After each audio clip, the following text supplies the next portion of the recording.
এর মুসলমান আল্লাহর গোলাম, আমার মাদ্রাসার একজন ছাত্র এই কোরআন কারিম তেলাওয়াত করে, কোরআন কারিমের হাফেজ হবে, হেফজখানায় পড়ে, কিন্তু কোরআন কারিম এইভাবে পড়তেছে আর চোখের পানিগুলো টপ টপ করে পড়তেছে। হুজুর ওরে দইরা খাড়া করায় জিজ্ঞেস করছে, রে বেটা তুমি কোরআন পড়ো আর কান্না করো, কারণটা কি আমরা জানতে পারি? ছাত্রটা কান্নার কারণ বলতে পারে না, আরো কান্না বাড়ায় দেয়। হুজুর ওর হাতটা ধরিয়া আমার রুমাই না অফিসের মধ্যে দিয়ে বলে, হুজুর এই ছোট্ট বালককে আমরা মারি নাই, ধরি নাই, গালমন্দ করি নাই, কিন্তু কোরআন শরীফ পড়ে আর কান্না করে, ওর চোখের পানি দিয়া কোরআন কারিমের পৃষ্ঠা ভিজিয়া যায়। আমি বললাম কেন? কই কেন জবাব তো দেয় না, এই জন্য আপনার কাছে আনছি। বললাম আপনি আপনার ক্লাসে চলিয়া যান।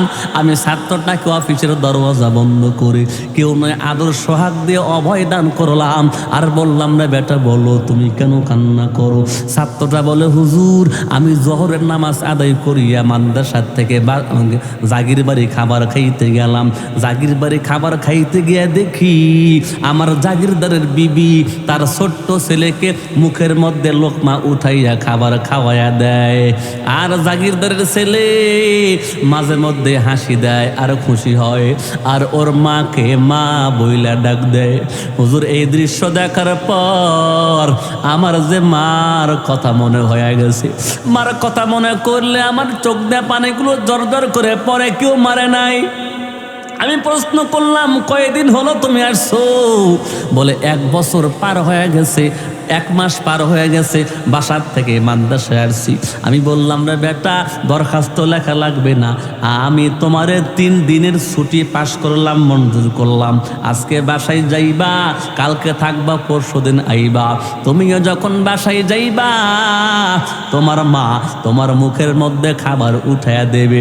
এই কথা যখন বলছি ছাত্রটা দ্বিগুণ হারে আবার কান্না শুরু করছে। আমি প্রশ্ন করলাম, রে বেটা সব ছাত্র খুশি ছুটি পাইলে খুশি হয়, আর তুমি ছুটি পাইয়া কেমন যেন কান্না দাও, কারণ তো বুঝতে পারলাম না। ছাত্রটা বলে, হুজুর আপনি আমার ছুটি দিলেন, ছুটি নিয়ে কি করব, বাসায় গিয়ে কি করব?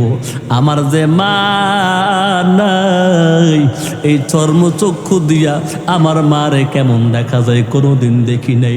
আমি 2টা ঠোঁট দিয়ে মা বইলা ডাক দেওয়ার সুযোগ আমার হয় নাই। মাকে মা বইলা ডাক দিলে কি মজা পাওয়া যায়, ওই মজা আমার নসিবে নাই। আমি প্রশ্ন করলাম, কেন রে বাবা তুমি কি তোমার মাকে দেখো নাই? সন্তানটা বলে, হুজুর আমি আমার জীবনে কখনোই মাকে পাই নাই। প্রশ্ন করলাম কেন? ছেলেটা তখন বয়ান বর্ণনা করে, হুজুর আমি আমার নানিকে একদিন হাত ধরিয়া গলা ধইরা বললাম, নানি আজকে বলতেই হবে আমার মা কোথায় গেছে, কবে আসবে, কি জন্য গেছে।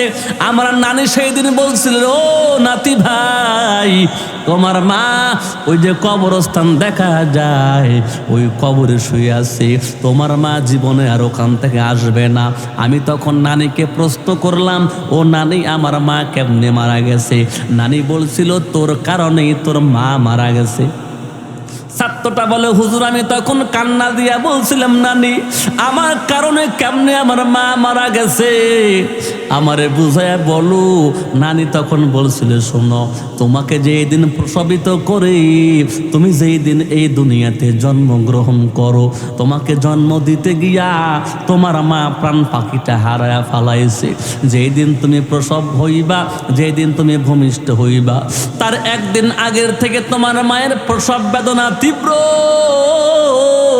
তোমার মা একবার হাঁটি আর একবার বসে একটু আরাম পাইবার জন্য, আর একবার গড়াগড়ি করে, কিন্তু প্রসব বেদনা তো দূর হয় না। তুমি যখন ভূমিষ্ঠ হইলা তার 5 মিনিট আগে তোমার মা একটা চিৎকার দিয়া জমিনের মধ্যে পইরা গেল। তোমার মা জমিনের মধ্যে চিৎকার দিয়ে পইরা হুঁশ হারাইবার আগে আমারে ডাক দে বলল, মা তুমি আমার জন্ম, তুমি আমাকে জন্ম দিয়েছ রে মা, তোমার কাছে একটা ওসিয়ত করিয়া যাই। ছাত্রটা বলে, আমার মা আমার নানির হাত ধইরা সেই দিন নাকি বলেছিল, রে মা আমার গর্ভে সন্তান আছে, এই সন্তান যদি ছেলে সন্তান হয়, আমার মনে হয় আমি দুনিয়া থেকে বিদায় হইয়া যাব। আমার মনে হয় আল্লাহ দুনিয়াতে আর রাখবে না। ও আমার প্রাণের মা, আমি যদি আজকে সন্তান জন্ম দিতে গিয়া মারা যাই, আমার গর্ভের সন্তানটা যদি বাইসা থাকে, আর যদি ছেলে সন্তান হয়, আমার সন্তানটারে মাদ্রাসায় পড়ায়া হাফেজ বানায়ো। আমার নানি তখন বলছিল, রে আমার কন্যা এমন কথা বইল না, তোমার আল্লাহ হায়াত দিবে, তোমার সন্তানরে কেন হাফেজ বানাইতে তুমি বারবার বলো। ওই ছাত্র বলে, হুজুর আমার মা আমার নানিকে বলছিল, মা আমি যদি আজকে মারা যাই, আমার তো কোনো আমল নাই, আমি তো পর্দার আমলও করতে পারি নাই, আমি তো ঠিকঠাক মতো নামাজও আদায় করতে পারি নাই। আজকে যদি আমি মারা যাই, কিয়ামতের কঠিন ময়দানে আমার আল্লাহর কাছে কি জবাব দিব? অতএব আমার রেখে যাওয়া সন্তানটা যদি হাফেজ বানায়া দাও, কিয়ামতের মাঠে আল্লাহরে বলতে পারবো, আল্লাহ আমার কোনো আমল নাই, কিন্তু আমার রেখে আসা সন্তান তোমার কোরআনের হাফেজ হয়েছে। আল্লাহ তুমি আমার হাফেজ সন্তানের ওসিলাই জান্নাত দান করে দাও। জোরে কোন সুবহানাল্লাহ। এলাকার মা ভালো করে শুনিয়ে নাও, মাইকের আওয়াজ যত দূর যায় রে মা, তোমাদের কি মনে চায় না তোমার একজন সন্তান হাফেজ হবে, তোমার একজন সন্তান কারি হবে, তোমার একজন সন্তান ইমাম হবে, তোমার সন্তান বড় আলেম হবে, তুমি আখিরাতের ময়দানে সন্তানের ওসিলায় মাথার মধ্যে জান্নাতের টুপি পাইবা।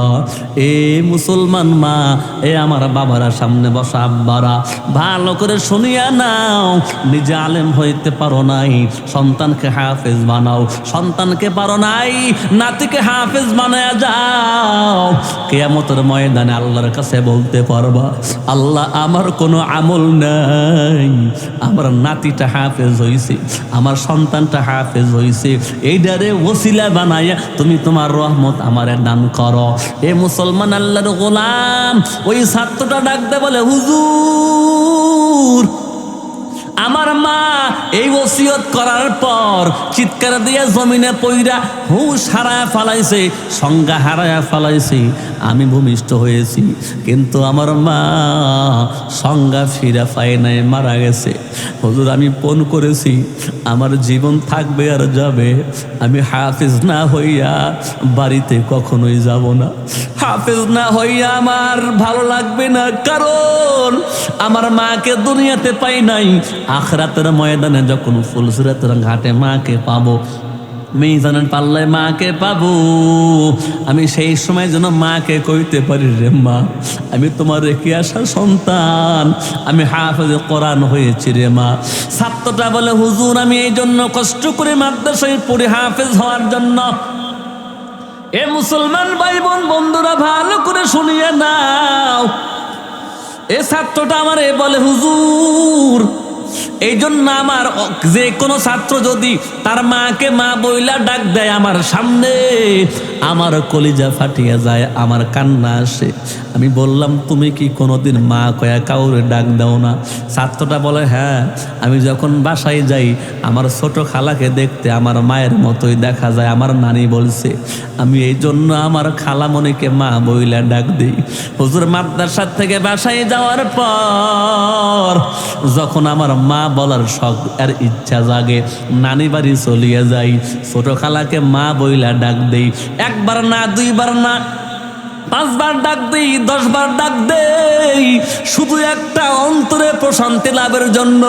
কিন্তু হুজুর আপনি জানেন আমার খালামণিকে 50 বার মা কয়া ডাক দিল আমার কলিজা ঠান্ডা হয় না, যদি আপন মাটারে একবারের জন্য ডাকতে পারতাম আমার কলিজা বুঝি ঠান্ডা হয়ে যাইত।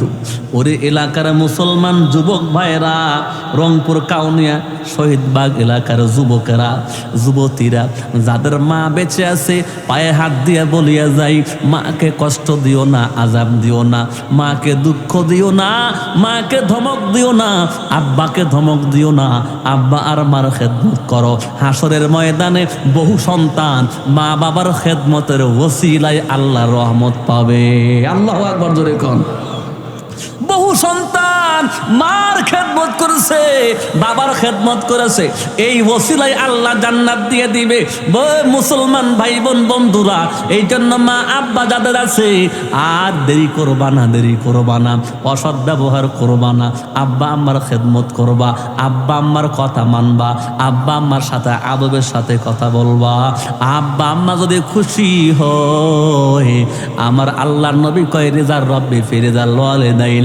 মা পাগল, মা অশিক্ষিত, মা বৃদ্ধা, এরপরেও বৃদ্ধা মা যদি খুশি হয়, বৃদ্ধা আব্বা যদি খুশি হয়, আমার আরশের মালিক আল্লাহও খুশি হয়। আল্লাহু আকবার জোরে কোন। এই জন্য মার পায়ে ধরবা প্রয়োজনে, মার পা ধইরা ক্ষমা চাইও। আতিনা ফি দার দুনিয়া না হাসান, আতিনা ফি দার উকবা না হাসান, ইয়া গিয়াসাল মুস্তাগীসিন হদিনা লন্তি খারা বিল উলুম والغنا हर गोरी में देने तू तैयार है, जो ना मांगे उससे तू बेजार है। या अय्युहल्लज़ीना आमनुत्तकुल्लाह। আল্লাহ পাক বলে, ইমানদারেরা, তোমরা যদি সফলতা অর্জন করতে চাও, ওই কবর সাজাইতে চাও, এক নম্বরে আমি আল্লাহকে ভয় পাও, তাকওয়া অর্জন করো, আমি আল্লাহকে ভয় করো। যেখানে যাও, যেভাবে যাও, রাত্রে হোক দিনে হোক, সব জায়গাতেই ভয় করতে হবে কাকে? এ মুসলমান ইমানদার, আমি তাকওয়ার একটা বয়ান আপনাদের শোনাই, মাঝে মধ্যে বলে থাকি। এক আল্লাহর বান্দার বয়স হলো 60 বছর, চুরি করে 40 বছর ধইরা, 20 বছর বয়স থেকে চুরি করে 60 বছর বয়স পর্যন্ত একদিনও ধরা পড়ে নাই। কত বড় পাক্কা চোর বেটা! এই বেটা ডাক দেয়, কয় তার সন্তানকে, সন্তান আজকে রাত্রে চুরি করতে যাব, তবে আমার পার্টনার বড় অসুস্থ, তোমাকেই আমার সাথে যাইতে হবে। যুবক ডাক দেয়, বলে, বাবা চুরি করা তো হারাম, আল্লাহ তাআলা নারাজ হয়। বাবাই ডাক দেয়, কয় বেটা তুই চুরি করবি না, তুই শুধু দাঁড়ায়া থাকবি, যত চুরি আমি করব। বাবা আর পুত্র দুইজন চলিয়া যায়। বাসার সামনে গিয়া সিলেক্টেড করছে বাবা ডাক দে, কই এই যে মন্ডলের বাড়ি আজকে চুরি করব, তুমি রাস্তায় খাড়া হও, আমি ভেতরে যাব, তবে তুমি রাস্তায় থেকে তোমার একটা জিম্মাদারি আছে, কাজ আছে। কি জিম্মাদারি? কই তুমি দেখবা এই পথ দিয়ে কোনো লোকজন যায় কিনা, কেউ দেখে ফালাই কিনা, বাড়িওয়ালা ওঠে কিনা, প্রতিবেশী কেউ দেখে ফালাই কিনা, এইটা দেখবা। যদি তুমি বিপদ দেখো, আমার বিপদ সংকেত দিও, আর যদি বিপদ না দেখো সংকেত দেওয়ার দরকার নাই। তবে বিপদ যদি সিরিয়াস হয় সংকেতটা জোরে দিও, বিপদ যদি নরমাল হয় সংকেতটা আস্তে দিও। পোলাই ডাক দেয়, কই বাবা সংকেত আবার জোরে আর আস্তে দেয় কেমনে? বাবাই ডাক দেয়, কই তাহলে টঙ্গীর ময়দানে যা, ওই মাদ্রাসায় গিয়ে দেখো টয়লেট হলো একটা আর দাঁড়ায় রয়েছে 5 জন। টয়লেট হলো একটা, দাঁড়ায় রয়েছে 5 জন। যে সামনে দাঁড়ায়, সামনের জন এরকম গলার আওয়াজ দেয়, দেয় কি দেয় না? এই আওয়াজের অর্থ হইল ভেতরে কেউ আসো নাহি। এর অর্থ কি? টয়লেটে কেউ আসস নি? ভেতরে যে ব্যক্তি আছে ওই ব্যক্তি এই উত্তর হলো, হ আমি একজন আছি। 2 মিনিট খাড়া থাকার পর বাইরের জন আগের তুলনায় জোরে আওয়াজ দেয়। এবার এর অর্থ হলো ব্যাকল, এখনো তোর হয় নাই। ভেতরে যে আছে ও জোরে কয়, মানে ওর হয়েছে কি আরো 2 মিনিট সময় লাগবে। আরো 3 মিনিট পরে যখন পেট ধরে মোচর দিছে, এখন পড়েই যায় পেট মুচড়। এর অনুবাদ হলো, না যদি খোলস তো এগুলো দেখতে পারি করবো। তাহলে জোরে আর আস্তের সংকেতের তুলনা আছে না নাই? বাবাই ডাক ডাকাই, বেটা যদি মুসিবত বড় সিরিয়াস হয়, গলার আওয়াজটা জোরে দিবি, নাম ধরে ডাক দিবি না। আর যদি মুসিবত নরমাল হয় আস্তে করে গলার আওয়াজ দিবি। আমি বুঝা শুইনা বের হব। এবার বাবাই ভেতরে ঢুকছে, সন্তান 1 মিনিট পর সংকে জোরে দিবে না আস্তে দিবে ভুলে গেছে, ডাইরেক্ট ডাক দেখায় আব্বা তাড়াতাড়ি বাড়াও। বাপে কয় ওই ব্যাক ম্যাট্রিক পাস করছস, কোন সারে তোরে পড়েছে? এই যে শিখাইলাম যে আস্তে কইবি জোরে কইবি গলার আওয়াজ, তুই ডাক দিলি কে? কণ্ঠ তো অনেকে চিনে ফেলাইব। বাবাই মনে করছে তাইলে মনে হয় মহাবিপদ, সিরা মিরা টয়লেট দিয়ে দৌড় দিয়ে ব্রিজের নিচে চলে গেছে, এক দৌড়ে ব্রিজের নিচে। সন্তানও পিছে পিছে দৌড়ায়, আমরা আব্বা কোন দিক যায়, পিছে পিছে গেছে। এবার যাওয়ার পর বাবাই ডাক ডাকায়, বেটা শিখাইলাম কি করলি কি? তোরে আমি শিখাইছি বিপদ যদি নর্মাল হয় আস্তে আওয়াজ দিবি, বিপদ যদি সিরিয়াস হয় জোরে আওয়াজ দিবি, তোরে তো ডাকতে বলি নাই। কয় আব্বা কপালটা তোমার ভালো, তা না হলে তুমি তো বিপদে পড়তা। এমন মানুষ দেখছি তোমারে চিন্না ফালাইছে, এই জন্য আওয়াজ করি নাই, ডাক দিছি যেন তুমি বের হয়ে যাও। কয়ে পুলিশ দেখছে নি? কয় না। বাড়িওয়ালা কয় না, প্রতিবেশী কয় না, ভ্যানওয়ালা কয় না, কয় থাপ্পড় দেন ফালাম। এরা একজন দেখে না তো আমরা ডাক দিছে। কয়ে বাবা দাঁড়াও, এমন একজন দেখছে আমি। তুমি যখন ভেতরে ঢুকলাম আমি সামনের দিকে তাকায় দেখি একজন মানুষও নাই, একটা পোকাও নাই, পাখিও নাই। সামনের দিকে ময়দান ফাঁকা, পিছন দিকে তাকাইলাম ময়দান ফাঁকা, ডান দিকে তাকাইলাম ময়দান ফাঁকা, বাম দিকে তাকাইছি কেউ নাই।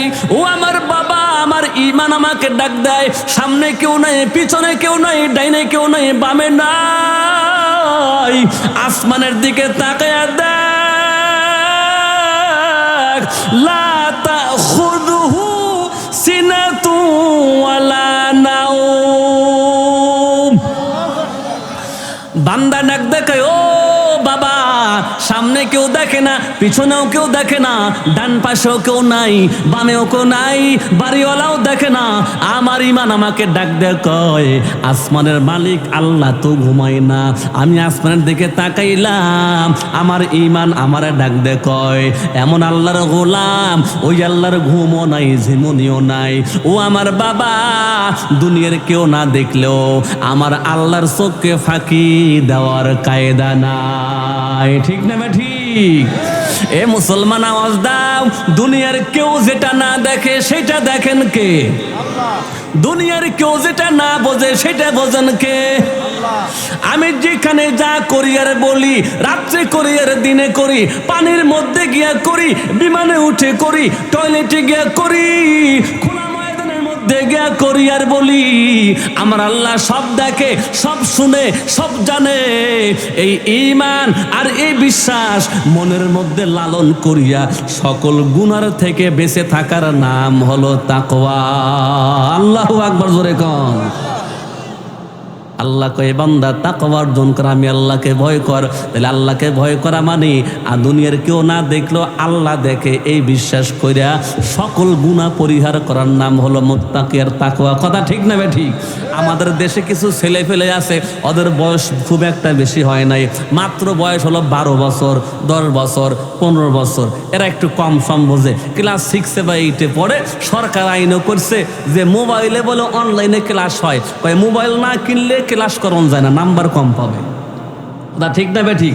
তো মায়ে কইছে ঠিক আছে তোরা মোবাইল কিনা দেব না, আমার যে মোবাইল আছে সেটাই তুই বাড়িতে এসে একটু ঘাটাঘাটি করিস। তো ও তো লাইন লাগাইছে, ক্লাস 9-এ উঠে লাইন লাগাইছে এক মহিলার লগে। তো মহিলার নাম হলো রহিমা। তখন ওর মায়ের মোবাইলে যদি রহিমা নাম সেভ করে তো মাও তো দেখে লাগবো, চিন্তা করে কত তো আমার কল লাগে। তো বিবি আমার যে ডার্লিং, ওর নাম রহিমা, তো সেভ দিলে তো মা জেনে ফেলাইবো। তো কি করছে, মাথা হাত দিয়া, ছাত্র ভালো তো বুদ্ধি বার করছে, এমন একটা নাম সেভ দেবো যে মা টের পাইব না। পরে ওর নাম সেভ দিছে, ইংলিশ দিয়ে লিখছে ব্যাটারি লো। কি লিখছে? ব্যাটারি লো। যখন ফোন আসছে ওর মা হাতে না দেখা যায় ব্যাটারি লো। এখন কয়েক গাদা এই ফোন আসে নাই রে, চার্জ নাই, ব্যাটারি লো উঠছে, যা তোর দাদির ঘরে চার্জ দেখা। ও মনে মনে খুশি, মোবাইল নিয়ে বোমা দৌড়, দাদির ঘরে ও কানসিজার সমানে কথা কয়।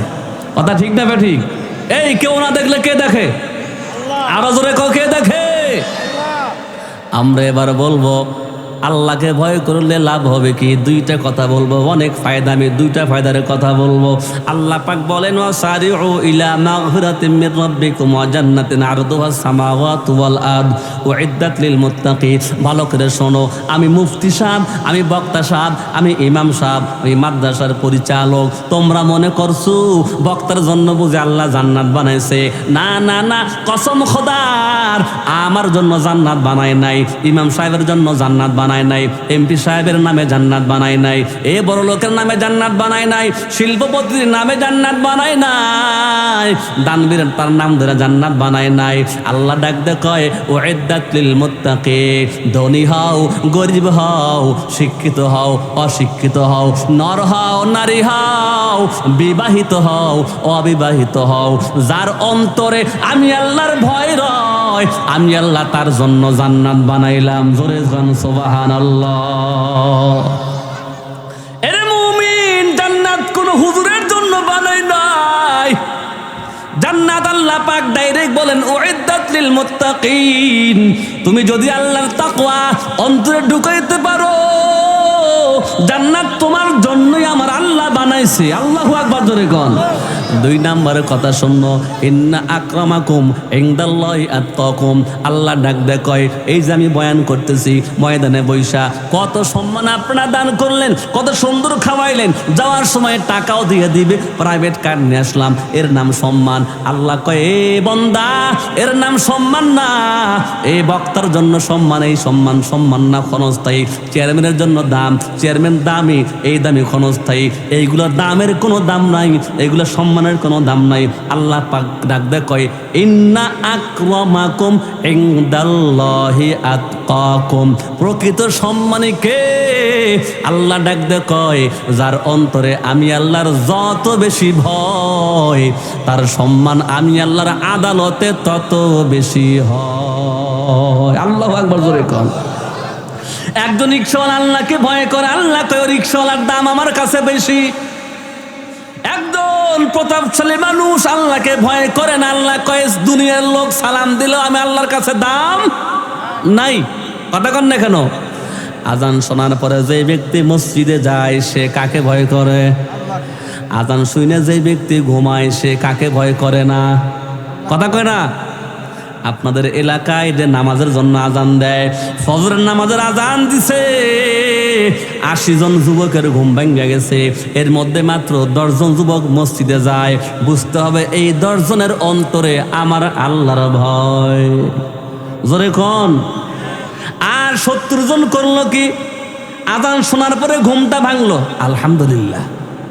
ঘুম ভাঙছে আলহামদুলিল্লাহ, চেতন পায় দেখে তল পেট ব্যথায় একেবারে নিথর, না পেশাব আটকে আছে। ও মুয়াজ্জিনের আজানে ঘুম ভাঙে, কয় মুয়াজ্জিন খুব ভালো। ঘুম তান উঠতে দৌড় মারছে বাড়ির সামনে, যা পেশাব করে বিলের মতো এসে আস্তে আস্তে নেপের মধ্যে শুয়ে পড়ে। মনে হয় আজান দিছে মুয়াজ্জিন আর পেশাবের জন্য। কি কোন আপনারা? মুয়াজ্জিন মনে হয় এই দায়িত্ব নিছিল যে তোর পেশাবের বেগ হইব, আমি আজান দিমু, হুই না তুই পেশাব করে হুয়ে পড়িস, নামাজ পড়ন লাগবো না। কথা কন না কেন? এই যে আজান শুনে পেশাব করে যে তুমি ঘুমায় গেলা, এর অন্তরে কি আল্লাহর ভয় আছে? এর জন্য কি আল্লাহ জান্নাত বানাইছে? আল্লাহ কয় উইদ্দাত লিল মুত্তাকিন। আমি আল্লাহর ভয়ে শীতকে উপেক্ষা করে এই শীতের মধ্যে ঠান্ডা পানি দিয়ে উযু করে নামাজে দাঁড়ায় গেল, হোক গরিব, হোক ধনী, হোক মূর্খ, হোক শিক্ষিত, আমি আল্লাহ এর জন্যই জান্নাত বানিয়েছি। জোরে কোন সুবহানাল্লাহ। আমরা জান্নাত চাই তো? জোরে কোন জান্নাত চাই তো? আচ্ছা হুজুর, আল্লাহকে ভয় না করলে ক্ষতি কি? এটা তো লাভ শুনলাম, ক্ষতি শুনবো, এরপরে আর এক পয়েন্ট ওয়াজ করবো, শেষ করে দেব। বিরক্ত হইতেছেন? ক্ষতি কি? আব্দুল্লাহ ইবনে আব্বাস যারা মক্কায় হজ করতে গেছেন, ওমরা করতে গেছেন, তায়েফের ময়দানের সুন্দর শহর, এত পরিষ্কার আর সুন্দর আবহাওয়ার শহর তায়েফ, পৃথিবীর মধ্যে একেবারে বিশুদ্ধ আবহাওয়ার শহর হলো তায়েফ শহর। জোরে কোন সুবহানাল্লাহ। প্রধান গেটে লেখা আছে বাবু আব্দুল্লাহ ইবনে আব্বাস মানে আব্দুল্লাহ ইবনে আব্বাসের নামে গেট করা হয়েছে, তার মাকবারা কবর আছে, তার নামে একটা মসজিদ আছে। এখানে 2 রাকাত নামাজ পড়া মুস্তাহাব। আমরা এই জন্য সেখানে যাই। এই আব্দুল্লাহ ইবনে আব্বাস রসুলের খাদেম ছিলেন। নবী যেদিন ইন্তেকাল করেন তার বয়স মাত্র 18। কত বয়স? নবীজি মাথায় হাত দিয়ে দোয়া করছিলেন, আল্লাহ আমার আব্দুল্লাহকে তুমি বড় আলেম বানায় দাও। এজন্য আবু বকর, উমর, ওসমান, আলী সব সাহাবীর চাইতে এই আব্দুল্লাহ ইবনে আব্বাস ছিলেন রইসুল মুফাসসিরিন। কোরআন সবচেয়ে বেশি তাফসীর করতেন। জোরে কোন সুবহানাল্লাহ। আব্দুল্লাহ ইবনে আব্বাসের কাছে আসলো সাহাবা একরামের এক জামাত। ওগো আব্দুল্লাহ ইবনে আব্বাস, তুমি না ফতুয়া দাও, তো একটা ফতুয়া শুনবো। কি ফতুয়া? কয় আল্লাহর এক বান্দা, ভালো করে শুনেন, ফরজ, ওয়াজিব, সুন্নত, নফল, তাসবিহ, তাহাজ্জুদ, সুরমা খাওয়ার পরে মিষ্টি খাওয়া, এটা কয় কি কয় না? এই আপনারা জানেন না? অনেক লোক আছে সুবিধাবাদী, কয় খাওয়ার পরে মিষ্টি খাওয়া সুন্নত। ও কোন কিতাবে পাইছে? মানে এখন ওইটা সুবিধা দেয়, ওই সুন্নত খাইবো। কথা ঠিক না বেঠিক? এই ঠান্ডা বাড়িতে ওযু দিয়ে তাহাজ্জুদ পড়া সুন্নত, এটা কয়জন পড়ে? এই ফরজ, ওয়াজিব, সুন্নত, নফল, তাসবিহ টেবা সব করে, কিন্তু এই আল্লাহর বান্দা আবার যখন জমিনে যায় মানুষের আইলও কাটে, সুদও তোলে, টিভিও দেখে, আবার ওয়া গেছে বুড়া, ছোট ছোট মেয়েগুলোর হাতে আবার কেরাইও পড়ে। এরকম বুড়া পুরুষ আছে না নাই? বলে যে এই একজন ভাই, আর একজন ভাই হলো শুধু ফরজ, ওয়াজিব, সুন্নত পালন করে, নফল পালন করতে পারে, কিন্তু এই বেচারা আইল কাটে না, এই বেচারা ওজনে কম দেয় না, এই বেচারা সুদ খায় না, এই বেচারা পর নারীর সাথে কথাই কয় না। তাহলে এই দুইটার মধ্যে কে ভালো? এই প্রশ্ন করল। এই প্রশ্ন দেওয়ার আগে আপনাদের কাছ থেকে ফতোয়া নিব। আপনারা কি রাজি আছেন? আপনারা নিজেরাই ফতোয়া দিবেন।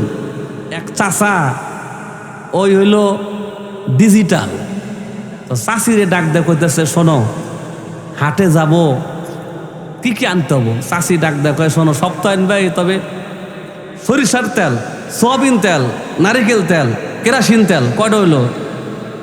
কোনো তেলই নেই, 1 পোয়া করে তেল আনবা। আপনারা অঙ্ক করেন তো, 4 পোয়া তেলে কয় শের? জোরে কন। চাষি 4টা বোতল দিছে, ছোট ছোট 4টা বোতল। এখন চাষা কয় বাংলাদেশ ডিজিটাল, এখন 4 বোতলে তেল আনার সময় আছে? 4 পোয়া সমানে 1 শের, 1 শেরে একটা বোতল দিবি। চাষি কয় তুমি কি টাল হইছ? কয় না, ডাকাত থেকে টাকা ডালে হেন টাকা পাওয়া যায়। যত শটে মারা যায় তত ডিজিটাল। কথা ঠিক না বেঠিক?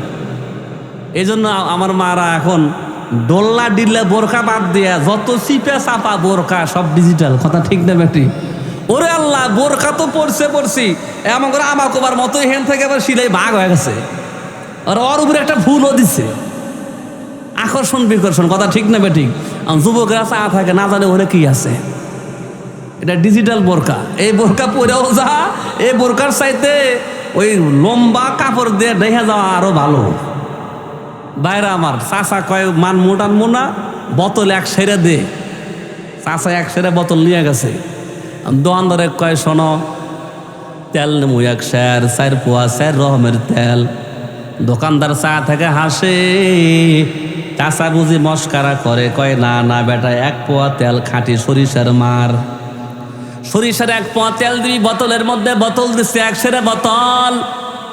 1 পোয়া তেল দেওয়ার পর চাচায় ডাক দে, কয় আর 1 পোয়া সয়াবিন তেল মারো।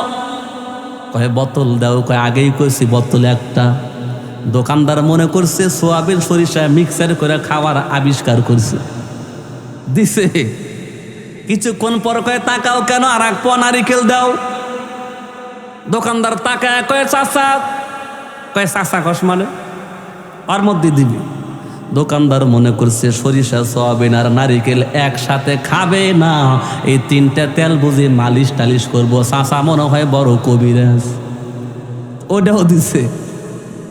এবার ডাক দেখে তাকাস কে, ওর মধ্যে আর 1 পোয়া কেরাসিন মার। দোকানদার কয় চাচা এই ভুল করতে পারতাম না, ওই টাকায় করবে কাম হবে, মর্দের নাম তেল দিবি টেহা পাবি। দোকানদার কয় তোমার মুরগি কোথায় জব করবে তুমি ভালো জানো। আর 1 পোয়া কেরাসিন দিছে ডাইলে।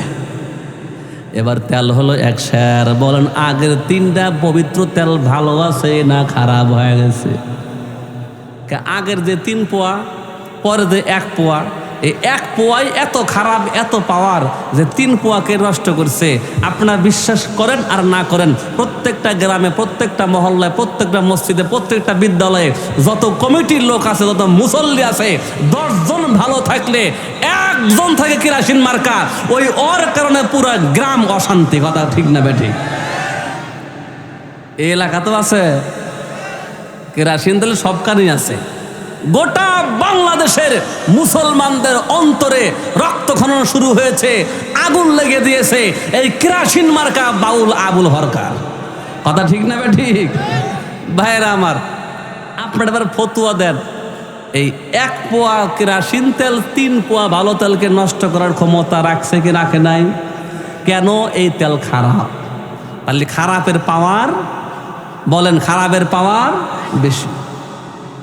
আব্দুল্লাহ ইবনে আব্বাস রাদিয়াল্লাহু তাআলা আনহু ফতোয়া দেয়, ফরজ নামাজ আদায় করে, সুন্নাত আদায় করে, নফল আদায় করে, সব নফল ইবাদত সব করে, কিন্তু গুনাহ সব করে। এই ব্যক্তির চাইতে ওই ব্যক্তি আগে জান্নাতে। যে ব্যক্তি যদিও নফল ইবাদত করে না, শুধু ফরজ সুন্নাত ওয়াজিব করে, কিন্তু আল্লাহকে ভয় করে গুনাহ ছাড়িয়া দিছে, আল্লাহর বান্দা সবার আগে জান্নাতে যাবে। সুবহানাল্লাহ জোরে কোন। 1 আমল নামায় নামাজ আছে, রোজা আছে, হজ আছে, সব আছে, ওই আমল নামায় আইল কাটার গুনাহ আছে, ওই আমল নামায় সুদের গুনাহ আছে। 1 টাকা সুদের গুনাহ সব নামাজকে নষ্ট করে দেয়। কথা ঠিক না বেঠিক জোরে কোন? এই জন্য আমার আল্লাহ ডাক দেয়, কয় সফলতা যদি পাইতে চাও 1 নাম্বার ইত্তাকুল্লাহ, আমি আল্লাহকে ভয় করো। এবার 2 নাম্বার আল্লাহ পাক ডাক দেয়, কয় আল্লাহ পাক ডাক দেয়, কয় গুনাহ ছাড়ার পরে এ বান্দা 2 নাম্বার আমল, নেক আমল চালিয়ে যাও। আল্লাহর পয়গম্বর কি বলে? উম্মতের দল কিয়ামতের ময়দানে যদি আল্লাহ পাক হিসাব নেয়, আল্লাহ যদি একদিনের হিসাব নেয়, আজীবনের নেকি দিয়েও পরিশোধ করা যাবে। জোরে কোন যাবে? আল্লাহ নবী বলেন, মুসলিম শরীফের হাদিস, পয়গম্বর বলে, শুনো, বনে ইসরাইলের একজন আবেদ আমল করলো, ইবাদত করলো 500 বছর, কিয়ামতের কঠিন ময়দানে আল্লাহ পাক করে ডাক দিবে, দাঁড়ায় যাও। ফেরেশতাকে বলবে, ফেরেশতা আমার বান্দারা ধরো, জাহান্নামের গেটের সামনে নিয়ে চলো। ফালায়া দিবা না, জাহান্নামের গেটে যাওয়ার কারণে ভেতর থেকে তাপ আইসা বুকের মধ্যে লাগবে, পানির তৃষ্ণার্তে চিৎকার মারবে। একজন ফেরেশতা 1 পেলা পানি নিয়ে দাঁড়ায় যাবে, লাও পানি লাও, বলে পানি দাও। কয়ে মাংনা পানি দেওয়া যাবে না, ফ্রি দেওয়া যাবে না, পানি খাইতে হলে কিনিয়া খাইতে হবে। কি দিয়া কিনবো তোমার পানি? কয়ে পানি কিনতে হবে 500 বছরের ইবাদত দিয়া। আল্লাহু আকবার জোরে কোন। 500 বছর? এ বান্দা ডেকে বলবে, রে ভাই আমার কাছে 500 বছর আছে, ইবাদত সব দিলাম, 1 পেলা পানি দাও। আল্লাহ পাক এবার ডাক দিবে, রে আবেদ 500 বছর ইবাদত করছো, ওই ইবাদত আমার কাছে আনো, হিসাব লইব। আবেদ বলবে, একটা দিনের ইবাদত আমার কাছে নাই। কই কেন? বলে পানি কিনা খাইছি, 1 পেলা পানির দাম হলো 500 বছর ইবাদত। আমার আল্লাহ তখন বলবে, এই দুনিয়াতে আমি হাজার হাজার গ্লাস পানি পান করাইছি, 1 পেয়ালা পানির দাম আমারে দে, এরপরে আমল দিয়া জান্নাতে যা। আল্লাহু আকবার জোরে কোন। ওই বান্দা তখন সিজদায় পড়ে কান্দা দিয়ে বলবে, আল্লাহ তোমার রহমত ছাড়া জান্নাতে যাওয়ার কোনো উপায় নাই। ঠিক না বেঠিক?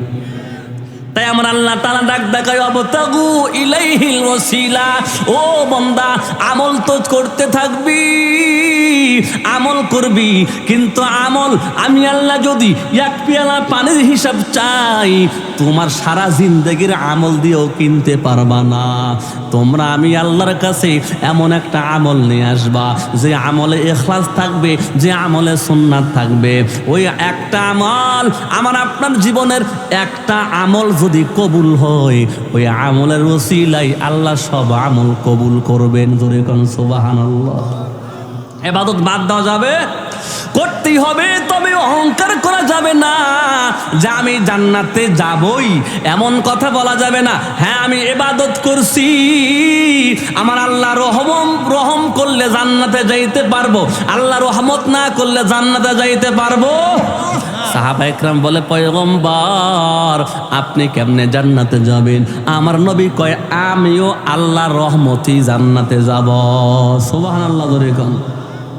তাইলে আল্লাহ পাক অর্ডার দিলেন, বান্দা 1 নাম্বার গুনাহ ছাড়ো, 2 নাম্বার ওসিলা তালাশ করো। আমি আল্লাহর কাছে কিয়ামতের ময়দানে এমন একটা আমল নিয়ে আসবা যে আমলের ওসিলায় আমি মাফ করব। জোরে কোন সুবহানাল্লাহ। এমন আমল খোঁজো। এই জন্য আমার আপনার দায়িত্ব আমল করতে থাকা, আর আল্লাহকে বলা, আল্লাহ আমার এই আমলটা কবুল করো, আমার এই আমলটা কবুল করো, আল্লাহর কাছে কান্না দেওয়া। এবার আমি আপনাদের হাদিস শরীফ থেকে একটা ঘটনা শোনাবো, মোট 2টা ঘটনা শোনাবো, একটা হাদিস থেকে, একটা বাস্তব জীবন থেকে। 2টা ঘটনা আমি আপনাদের সামনে পেশ করে বয়ান শেষ করে দেব অল্প সময়। ফজল ইবনে আব্বাস রাদিয়াল্লাহু তাআলা আনহু বলে, পয়গম্বর যখন ইন্তেকাল বরণ করবে, মৃত্যুর প্রাককালে আমার নবী আমাকে বললেন, ফজল আমার একটু ধরো চাই, মসজিদের সামনে আমার নিয়ে বসায়া দাও। আল্লাহ নবী অসুস্থ, নবীকে আইনা মসজিদের সামনে বসানো হলো। সকল সাহাবা একরাম আসলেন, আমার নবী 3টা প্রস্তাব পেশ করলেন। জোরে বলেন কয়টা? 1 নাম্বার প্রস্তাবনা পেশ করলেন, ও আমার সাহাবীরা, আমি নবীর মাধ্যমে যদি, আমি নবীর কথার মাধ্যমে যদি, আচরণের মাধ্যমে যদি কষ্ট পায় থাকু, আমি নবীরে মাফ করে দাও, না হয়তো আমাকেও কষ্ট দাও। সাহাবা একরাম বললেন, ওগো নবী, আপনার পবিত্র জবান দিয়া আমরা কখনো গালমন্দ শুনি নাই। জোরে কোন সুবহানাল্লাহ। 2 নাম্বার কথা আল্লাহর পয়গম্বর ডাক দেখে, ও সাহাবা একরাম গো, তোমাদের মধ্যে কেউ যদি আমি নবীর কাছ থেকে টাকা পাও, কর্জ পাও, আমি নবীর মনে হয় তোমাদের কেউ যেন আমার থেকে 2টা টাকা পাও। আমি কর্জ নিয়েছিলাম, একজন সাহাবী দাঁড়ায় গেল, পয়গম্বর আমি সেই সাহাবী। নবী আমার বলে, ফজল আমার ঘরের মধ্যে 2টা টাকা আছে, দিনার আছে, আনিয়া সাহাবাইকে দিয়ে দাও, কারণ 2 টাকার ঋণ নিয়ে আমি নবী কবরে যাইতে ভয় পাই। আল্লাহু আকবার জোরে কোন। রহমাতুল্লিল আলামিন নবী 2 টাকার ঋণ নিয়ে কবরে যাইতে ভয় পায়, আর আমরা যাই না, শুই না, লাখ লাখ টাকা মাইরা দিতে কবরে যাইতে ভয় পাই না। কথা ঠিক না? ঠিক। কবর মনে হয় শ্বশুর বাড়ি। গিয়া দেখো 1 টাকা ঋণ থাকলে 1 বার না, 2 বার না, 3 বার না, 1000 বার যদি শহীদ হয়, 1 টাকা ঋণ থাকলে শহীদ আল্লাহর জান্নাতে যাইতে পারবে? পয়গম্বর বললেন 3 নাম্বারের কথা, ও সাহাবা একরাম, তোমাদের মধ্যে কে জানি দাঁড়াও, অমুক জেহাদের ময়দানে আমি নবী আমার ব্যাটটা আলতোভাবে ঘোরাইতেছিলাম, ব্যাটটা গিয়া একজন সাহাবীর পিঠের মধ্যে লাগছিল। নবী আমার ডেকে বলে, তোমাদের মধ্যে কে সেই সাহাবী? দাঁড়ায়া যাও। একজন সাহাবী দাঁড়াইলেন, ইয়া রাসূলুল্লাহ আমি সেই সাহাবী, আমার পিঠের মধ্যে আপনার বেতের মৃদু আঘাত লেগেছিল। নবী আমার ডেকে বললেন, সাহাবী আমাকে ক্ষমা কইরা দিতে পারো, অথবা ক্ষমা না করলে তুমিও আমারে মাইরা প্রতিশোধ নিতে পারো। অপশন হলো 2টা, আপনারা বলেন সাহাবী কোনটা নেবে? জীবন যার জন্য উৎসর্গ করে ওই সাহাবী কি নবীকে প্রতিশোধ নিতে পারে? কি করেন আপনারা? কিন্তু সাহাবী ডেকে বলেন, পয়গম্বর আমি আজকে প্রতিশোধ দিতে চাই। নবী ফজল ইবনে আব্বাসকে ডেকে বলে, ও ফজল আমার ঘরের কর্নারে দেখবা একটা ব্যাগ ঝুলন্ত অবস্থায় আছে, ওই ব্যাগটা আনো, ওটা দিয়ে ওর প্রহার লাগছিল। ব্যাগটা আনা হলো, আমার নবী তার হাতে দিতে বললেন। সাহাবী ব্যাগটা হাতে লইয়া বললেন, পয়গম্বর আমার পিঠে যেই দিন বেতের আঘাত লাগছিল ওই দিন আমার পিঠে জামা ছিল না। ওগো নবী, আপনার পিঠে তো চাদর আর জামা আছে, অতি সত্য তাইলে হবে না। নবী আমার পিঠ থেকে জামা খুইলা পিঠটা আগলা করে দিলেন। জোরে কোন সুবহানাল্লাহ। নবী খালি কইরা দিলেন পিঠটা, সাহাবী ওই পিঠের মধ্যে বেত্রাঘাত কইরা প্রতিশোধ নেবে। আবু বকর সিদ্দিক নিজের পিঠটা আগলা কইরা সামনে দাঁড়ায় যায়। ও ভাই সাহাবী, যত মারা দরকার আমার পিঠে মারো, নবীরে মাইরো না। উমর রাদিয়াল্লাহু তাআলা আনহু সামনে দাঁড়ায় যায়। এ সাহাবী, যত মারা দরকার আমারে মারো, আমার নবীর পৃষ্ঠদেশে মাইরো না। আলী কান্না করে, উসমান কান্না করে, বেলাল হাবশি কান্না কইরা চোখ দিয়ে পানি ভাসায়া দেয়। আমার মায়ার নবীর পিঠের মধ্যে কেমন করে আঘাত করবে। যে সাহাবী মারবে উনিও কাঁদতেছে, কান্না করতেছে, কিন্তু গুটি গুটি পায়ে নবীজির কাছে চইলা গেলেন। নবীজির পিঠের কাছে যাওয়ার পর সাহাবী ব্যাটটা জমিনের মধ্যে ফালাইয়া দিয়া আল্লাহর নবীর পিঠ নিজের বুকের সাথে জড়ায়া ধরলেন। নবীজির গর্দানের মধ্যে মহরে নবুয়ত ছিল, গোশতের টুকরা উঁচা। এটা হলো আলামত আখরি নবীর। এই গোশতের টুকরার নাম হলো মহরে নবুয়ত। পিঠটা নিজের বুকের সাথে লাগাইয়া ওই মহরে নবুয়তে নিজের ঠোঁট দুইটা লাগাইয়া সুমা খাইতে লাগলো। আর খেতে দিয়ে বলে, পয়গম্বর, আমি তো আপনাকে মারার জন্য জামা খোলাই নাই, আমি আপনার এই মহরে নবুয়তে চুমা খাইব বইলা আপনি আপনার জামা খুলাইছি। ওগো আমার নবী, আমার একটা তামান্না ছিল, কোনোদিন যদি নবীর খালি পিঠ পাইতাম বুকের সাথে লাগাইতাম, কোনোদিন যদি নবীজির এই মহরে নবুয়ত দেখতে পাইতাম, আমার ঠোঁট দুইটা দিয়া সেখানে চুমা খাইতাম। আমার এই আশা, এই আকাঙ্ক্ষা, ওগো আমার নবী, জীবনে কখনো এই চান্স পাই নাই, আজকে এই সুযোগ পাইছি, এই জন্য আপনারা জামা খোলায়া দিছি, মারার জন্য জামা খোলায়া দেয়নি। পয়গম্বর মাফ কইরা দিয়েন। আমার নবী ডাকতে কয়, তুমি কেন এই সিদ্ধান্ত নিয়েছো, এই আশা করেছো? সাহাবী বলে, পয়গম্বর, আল্লাহ কোরআন কারিমে বলছে, অবতাগু ইলাইহিল ওসিলা, আল্লাহর কাছে ওসিলা তালাশ করতে বলছে। আমার কোনো আমল নাই, কিয়ামতের ময়দানে যদি আমার মালিক আমলের হিসাব নেয়, আমি আমলের হিসাব দিয়া জান্নাত পাবো না। আমি আল্লাহর কাছে দাঁড়ায়া বলবো, রে মালিক, আমার জীবনের কোনো আমল দিয়া জান্নাত আমি পাবো না। ওগো আমার আল্লাহ, তবে তোমার নবীর মহরে নবুয়তে আমার ঠোঁট দুইটা লাগছে, আমি নবীর পিঠকে নিজের বুকের সাথে জড়ায়া নিছি, নবীর পিঠে চুমা লাগাইছি, এই ওসিলায় আমারে মাফ কইরা দাও। আল্লাহু আকবার, জোরে কোন। আমি আল্লাহর কাছে যেন এই দাবিটা উত্থাপন করতে পারি। আমার নবী ডাক দিয়ে কয়, ও সাহাবী, তোমার জীবনটা ধন্য, আল্লাহ তোমাকে এই ওসিলায় ক্ষমা কইরা জান্নাত দিয়ে দিবে। এই জন্য আমার আপনার এমন একটা আমল থাকা দরকার, যে আমলের ওসিলায় আল্লাহ ক্ষমা করবে। যেমন বুখারী শরীফের হাদিস, আল্লাহর এক বান্দি মহিলা সারা জীবন জেনা করছে, আসমান বরাবর গুনাহ, কিন্তু ওই মহিলা একদিন একটা কুকুরকে পানি পান করাইছে। কুকুর পানির তৃষ্ণাতে কাতর হয়ে পড়ছে, ওই মহিলা কূপের মধ্য থেকে পানি উঠাইয়া কুকুরের সামনে এইভাবে ধরছে, কুকুর পানি পান করছে। আল্লাহ ডাক দেয়, ও জিবরাইল, তাকায়া দেখ, আমার বান্দি একটা কুকুরকে বিনা পারিশ্রমিক নিয়ে পানি পান করাইলো। আমি আল্লাহর ভয়ে, আমি আল্লাহর মোহাব্বতে, আমি আল্লাহর সৃষ্টিকে পানি পান করাইলো।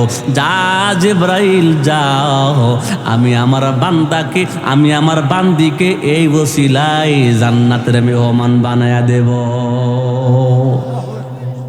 এই রকম ওসিলার আমল আমার আপনাকেও আল্লাহ তালাশ করতে বলেছে। বান্দা, ওসিলা তালাশ করো, যে কোনো একটা আমল আল্লাহর হস্তে যদি হয়, ওইটার ওসিলা আল্লাহ মাফ করবে। এবার আমি আপনাদের আমার বাস্তব জীবন থেকে সর্বশেষ একটা ওয়াকিয়া বলে আজকের বয়ান শেষ করে দেব।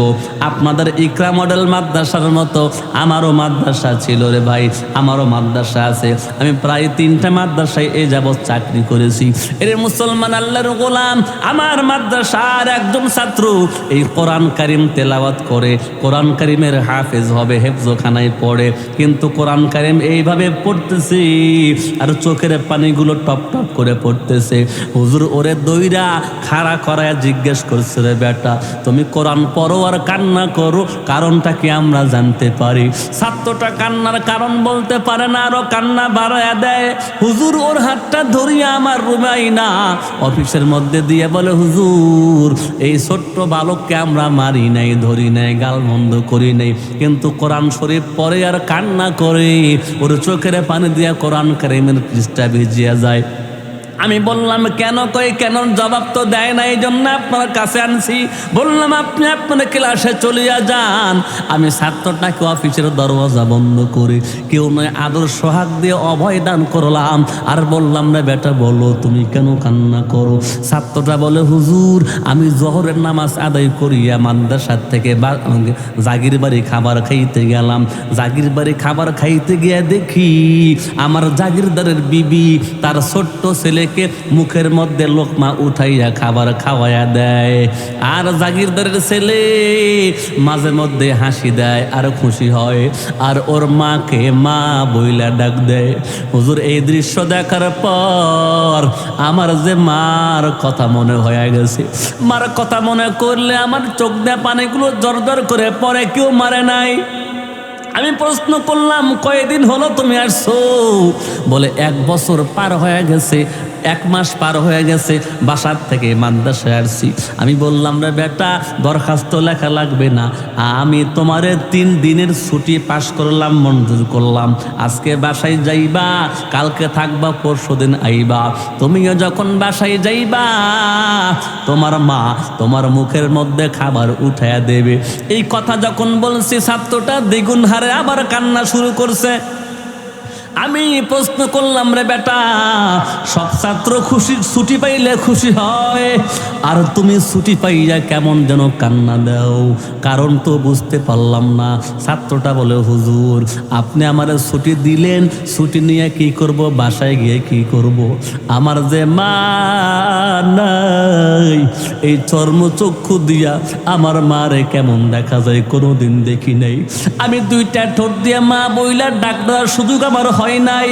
মাকে মা বইলা ডাক দিলে কি মজা পাওয়া যায়, ওই মজা আমার নসিবে নাই।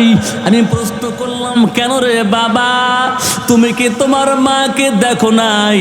সন্তানটা বলে, হুজুর আমি আমার জীবনে কখনোই মাকে পাই নাই। প্রশ্ন করলাম কেন? ছেলেটা তখন বয়ান বর্ণনা করে, হুজুর আমি আমার নানিকে একদিন হাত ধরিয়া গলা ধইরা বললাম, নানি আজকে বলতেই হবে আমার মা কোথায় গেছে, কবে আসবে, কি জন্য গেছে।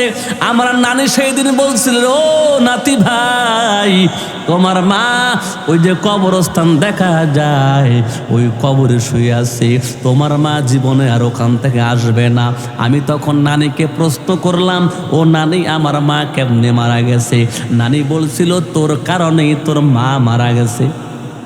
ছাত্রটা বলে, হুজুর আমি তখন কান্না দিয়া বলছিলাম, নানি আমার কারণে কেমনে আমার মা মারা গেছে, আমারে বুঝায় বলো। নানি তখন বলছিল, শোনো তোমাকে যেই দিন প্রসবিত করে তুমি যেই দিন এই দুনিয়াতে জন্মগ্রহণ করো, তোমাকে জন্ম দিতে গিয়া তোমার মা প্রাণ পাখিটা হারায়া ফালাইছে। যেই দিন তুমি প্রসব হইবা, যেই দিন তুমি ভূমিষ্ঠ হইবা, তার একদিন আগের থেকে তোমার মায়ের প্রসব বেদনা তীব্র। তোমার মা একবার হাঁটি আর একবার বসে একটু আরাম পাইবার জন্য, আর একবার গড়াগড়ি করে, কিন্তু প্রসব বেদনা তো দূর হয় না। তুমি যখন ভূমিষ্ঠ হইলা তার 5 মিনিট আগে তোমার মা একটা চিৎকার দিয়া জমিনের মধ্যে পইরা গেল। তোমার মা জমিনের মধ্যে চিৎকার দিয়ে পইরা হুঁশ হারাইবার আগে আমারে ডাক দে বলল, মা তুমি আমার জন্ম, তুমি আমাকে জন্ম দিয়েছ রে মা। তোমার কাছে একটা ওসিয়ত করিয়া যাই। ছাত্রটা বলে, আমার মা আমার নানির হাত ধইরা সেই দিন নাকি বলেছিল, রে মা, আমার গর্ভে সন্তান আছে, এই সন্তান যদি ছেলে সন্তান হয়, আমার মনে হয় আমি দুনিয়া থেকে বিদায় হইয়া যাব। আমারে মনে হয় আল্লাহ দুনিয়াতে আর রাখবে না। ও আমার প্রাণের মা, আমি যদি আজকে সন্তান জন্ম দিতে গিয়া মারা যাই, আমার গর্ভের সন্তানটা যদি বাইসা থাকে, আর যদি ছেলে সন্তান হয়, আমার সন্তানটারে মাদ্রাসায় পড়ায়া হাফেজ বানায়ো। আমার নানি তখন বলছিল, রে আমার কন্যা এমন কথা বইল না, তোমারে আল্লাহ হায়াত দিবে, তোমার সন্তানরে কেন হাফেজ বানাইতে তুমি বারবার বলো। ওই ছাত্র বলে, হুজুর, আমার মা আমার নানিকে বলছিল, মা আমি যদি আজকে মারা যাই, আমার তো কোনো আমল নাই, আমি তো পর্দার আমলও করতে পারি নাই, আমি তো ঠিকঠাক মতো নামাজও আদায় করতে পারি নাই। আজকে যদি আমি মারা যাই, কিয়ামতের কঠিন ময়দানে আমার আল্লাহর কাছে কি জবাব দিব? অতএব আমার রেখে যাওয়া সন্তানটা যদি হাফেজ বানায়া দাও, কিয়ামতের মাঠে আল্লাহরে বলতে পারবো, আল্লাহ আমার কোনো আমল নাই, কিন্তু আমার রেখে আসা সন্তান তোমার কোরআনের হাফেজ হয়েছে। আল্লাহ তুমি আমার হাফেজ সন্তানের ওসিলাই জান্নাত দান করে দাও। জোরে কোন সুবহানাল্লাহ। এলাকার মা ভালো করে শুনিয়ে নাও, মাইকের আওয়াজ যত দূর যায় রে মা, তোমাদের কি মনে চায় না তোমার একজন সন্তান হাফেজ হবে, তোমার একজন সন্তান কারি হবে, তোমার একজন সন্তান ইমাম হবে, তোমার সন্তান বড় আলেম হবে? তুমি আখিরাতের ময়দানে সন্তানের ওসিলায় মাথার মধ্যে জান্নাতের টুপি পাইবা। এ মুসলমান মা, এ আমার বাবারা, সামনে বসা আব্বারা, ভালো করে শুনিয়া নাও, নিজে আলেম হইতে পারো নাই, সন্তানকে হাফেজ বানাও। সন্তানকে পারো নাই, নাতিকে হাফেজ বানায়া যাও। কিয়ামতের ময়দানে আল্লাহর কাছে বলতে পারবা, আল্লাহ আমার কোনো আমল নাই, আমার নাতিটা হাফেজ হইছে, আমার সন্তানটা হাফেজ হইছে, এইটারে ওসিলা বানাইয়া তুমি তোমার রহমত আমারে দান করো। এ মুসলমান আল্লাহর গোলাম, ওই ছাত্রটা ডাকতে বলে, হুজুর, আমার মা এই ওসিয়ত করার পর চিৎকার দিয়ে জমিনে পইরা হুঁশ হারায় ফালাইছে, সংজ্ঞা হারায় ফালাইছে, আমি ভূমিষ্ঠ হয়েছি, কিন্তু আমার মা সংজ্ঞা ফিরা পায় নাই, মারা গেছে। হুজুর, আমি ফোন করেছি, আমার জীবন থাকবে আর যাবে, আমি হাফেজ না হইয়া বাড়িতে কখনোই যাব না। হাফেজ না হইয়া আমার ভালো লাগবে না, কারণ আমার মাকে দুনিয়াতে পাই নাই, আখিরাতের ময়দানে যখন ফুলসিরাতের ঘাটে মাকে পাবো, মিজানের পাল্লায় মাকে পাবো, আমি সেই সময় যেন মাকে কইতে পারি, রে মা, আমি তোমার রেখে আসা সন্তান, আমি হাফেজে কোরআন হয়েছি রে মা। ছাত্রটা বলে, হুজুর, আমি এই জন্য কষ্ট করে মাদ্রাসায় পড়ি হাফেজ হওয়ার জন্য।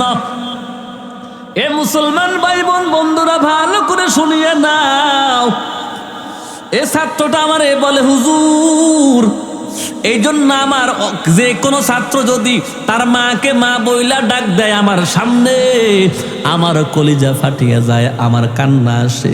আমি বললাম, তুমি কি কোনোদিন মা কয়া কাউরে ডাক দাও না? ছাত্রটা বলে, হ্যাঁ, আমি যখন বাসায় যাই আমার ছোট খালাকে দেখতে আমার মায়ের মতোই দেখা যায়, আমার নানি বলছে, আমি এই জন্য আমার খালামণিকে মা বইলা ডাক দিই। হুজুর, মাদ্রাসা থেকে বাসায় যাওয়ার পর যখন আমার মা বলার শখ আর ইচ্ছা জাগে, নানি বাড়ি চলিয়ে যাই, ছোট খালাকে মা বইলা ডাক দেই। একবার না, দুইবার না, 5 বার ডাক দেই, 10 বার ডাক দেই, শুধু একটা অন্তরে প্রশান্তি লাভের জন্য। কিন্তু হুজুর, আপনি জানেন, আমার খালামণিকে 50 বার মা কয়া ডাক দিল আমার কলিজা ঠান্ডা হয় না। যদি আপন মাটারে একবারের জন্য ডাকতে পারতাম, আমার কলিজা বুঝি ঠান্ডা হয়ে যাইত। ওরে এলাকার মুসলমান যুবক ভাইরা, রংপুর কাউনিয়া শহীদবাগ এলাকার যুবকেরা যুবতীরা, যাদের মা বেঁচে আছে পায়ে হাত দিয়ে বলিয়া যাই, মাকে কষ্ট দিও না, আযাব দিও না, মাকে দুঃখ দিও না, মাকে ধমক দিও না, আব্বাকে ধমক দিও না। আব্বা আর মার খেদমত করো। হাসরের ময়দানে বহু সন্তান মা বাবার খেদমতের ওসিলায় আল্লাহর রহমত পাবে। আল্লাহু আকবার জোরে কোন। বহু সন্তান মার খেদমত করেছে, বাবার খেদমত করেছে, এই ওসিলায় আল্লাহ জান্নাত দিয়ে দিবে। মুসলমান ভাই বোন বন্ধুরা, এই জন্য মা আব্বা যাদের আছে আর দেরি করবা না, দেরি করবা না, অসৎ ব্যবহার করবা না। আব্বা আম্মার খেদমত করবা, আব্বা আম্মার কথা মানবা, আব্বা আম্মার সাথে আদবের সাথে কথা বলবা। আব্বা আম্মা যদি খুশি হয়, আমার আল্লাহর নবী কয় রিজার রব্বি ফি রিজাল ওয়ালিদাইন। মা পাগল, মা অশিক্ষিত, মা বৃদ্ধা, এরপরেও বৃদ্ধা মা যদি খুশি হয়, বৃদ্ধা আব্বা যদি খুশি হয়, আমার আরশের মালিক আল্লাহও খুশি হয়। আল্লাহু আকবার জোরে কোন। এই জন্য মার পায়ে ধরবা প্রয়োজনে, মার পা ধইরা ক্ষমা চাইও। আমি বলিয়া যাই, শেষ কথা বলিয়া যাই, এরকম বয়ান জীবনে বহু আপনারা শুনছেন, শুনছেন কি শোনেন নাই? মসজিদে শুনেছেন, জুমার নামাজে শুনেছেন, ঈদের নামাজে শুনেছেন, এইরকম ওয়াজ মাহফিলে হাজার হাজার ওয়াজ শুনেছেন, সামনেও শুনবেন। কিন্তু আমরা তো আমল করতে পারি না, গুনাহ ছাড়তে পারি না, নেকি করতে পারি না। জোরে কোন কথা ঠিক না ঠিক? কেমনে আমল করতে পারবা, কেমনে গুনাহ ছাড়তে পারবা? আমি আপনাদের বলিয়া যাই, যাদের আজকে মা আছে, বাবা আছে, এই মাহফিল থেকে যাওয়ার পর মার পায়ের মধ্যে হাত দিয়ে একটা চিৎকার দিয়ে কান্না দিবা আর বলবারে, মা জীবনে বহু বয়ান শুনেছি, জীবনে বহু ওয়াজ শুনলাম, কিন্তু আমল করতে পারলাম না, গুনাহ ছাড়তে পারলাম না, নেক আমল করতে পারি না, আমার মালিককে রাজি করতে পারি না রে মা।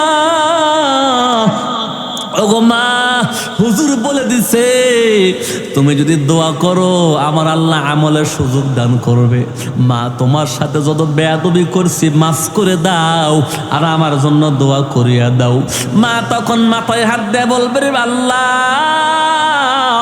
আমার সন্তান ওয়াজ মাহফিল থেকে আসার পর আমি জনম দুঃখী মার পার মধ্যে হাত দিয়ে কান্না দিছে। ওগো আমার আল্লাহ, তুমি আমার মানিকটারে হেদায়েতের ফয়সালা করিয়া দাও। মার বলতে দেরি হয়, আরশের মালিক এ বান্দার জন্যে হেদায়েতের মালা গলায় পরাইতে দেরি করে না। আল্লাহু আকবার জোরে কোন। যাদের বাবা বেঁচে আছে গো, বাবার কাছেও ক্ষমা নিও, বাবার কাছেও দোয়া নিও। সকালবেলা যখন বাড়ির থেকে বের হইবা, মার হাতের মধ্যে 20টা টাকা দিয়ে বলবারে, মা এই 20টা টাকা দিয়ে 2টা ডিম কিনা খাইও।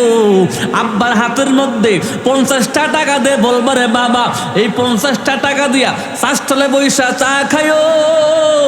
এই 20 টাকা যখন মার হাতে পড়বে, 50 টাকা যখন আব্বার হাতে পড়বে, আব্বা আর মা যখন খুশি হইয়া যাবে, হাত তুলতে হবে না। আব্বা মা খুশি হওয়ার সাথে সাথে আমার আল্লাহ 2টা জান্নাতের দরওয়াজা খুলিয়া দিবে। এই জন্য মা যাদের আছে খেদমত করবা, এইগুলা ওসিলায় আল্লাহ সন্তানকে জান্নাত দিবে ইনশাআল্লাহ। আমি আর বয়ান করব না, আপনাদের বিরক্ত করব না, শেষ করে দেই। এ মুসলমান মায়েরা, মুসলমান বোনেরা, মুসলমান আব্বারা, আমার যুবক ভাইয়েরা, ছোট ভাইয়েরা, আমি বলিয়া যাই, আজকের এ ময়দানে আমি আশা করি সবার চোখ দিয়ে পানি পড়ছে, আমি আশা করি সবার দিলটা নরম হয়ে গেছে। চোখ 2টা বন্ধ কইরা আল্লাহকে হাজির নাজির যাই না, আল্লাহর সাথে মনে মনে কথা বলো, আল্লাহ আমার জীবনে তেমন আমল নাই, আমার জীবনে আমলের চাইতে গুনাহ বেশি। আল্লাহ তুমি সব জানো, আমি কোন দিন কোথায় গুনাহ করছি আমার মনে নাই।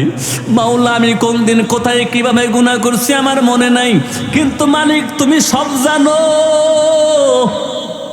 চোখ 2টা বন্ধ কইরা মনে মনে আল্লাহর সাথে কথা বলো আর নিয়ত করো, আল্লাহ আখিরাতের ময়দানে আমি কি নিয়ে তোমার কাছে যাব?